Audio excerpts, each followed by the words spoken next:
Inside one of the most scrutinised schools in Birmingham, Parkview Academy is one of 21 primary and secondary schools being investigated by Ofsted, the Department for Education, and Birmingham City Council.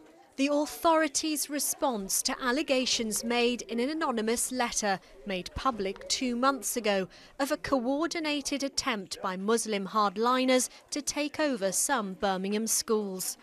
But this head teacher has told the BBC that he warned government officials of similar concerns more than 3 years ago. You're beginning to understand some of the motivations that are at tension in Birmingham schools.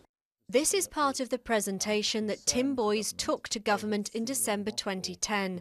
His school is not under investigation, but he told me he was so concerned about what was happening in other schools, he asked for a meeting with the Department for Education. This is a 20-year-old story, and over those 20 years I know of particular places where these kinds of tensions and politics have exploded. And as a result, I know that head teachers have had nervous breakdowns, they've lost their jobs, schools have been really torn apart. He described events at one school as a bloodless coup. In another school, he reported that staff and governors were in alliance to destabilise the head. In a third school, he claimed governors wanted to remove the head to have a Muslim head teacher instead. But he doesn't criticise officials for not taking things further. He blames education policy. Because of the academy programme encouraging schools to opt out of local authority control and the local authority family, as you've got increasing numbers of schools acting individually, acting on their own.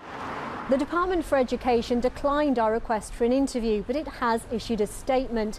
It acknowledges that a meeting with Tim Boys did take place at a time when the department was looking at ways of making schools more aware of the risks of extremism. There is no place for extremism in our schools, it says, and measures have been taken to combat it. It's been a turbulent time for pupils, parents and teachers in Birmingham.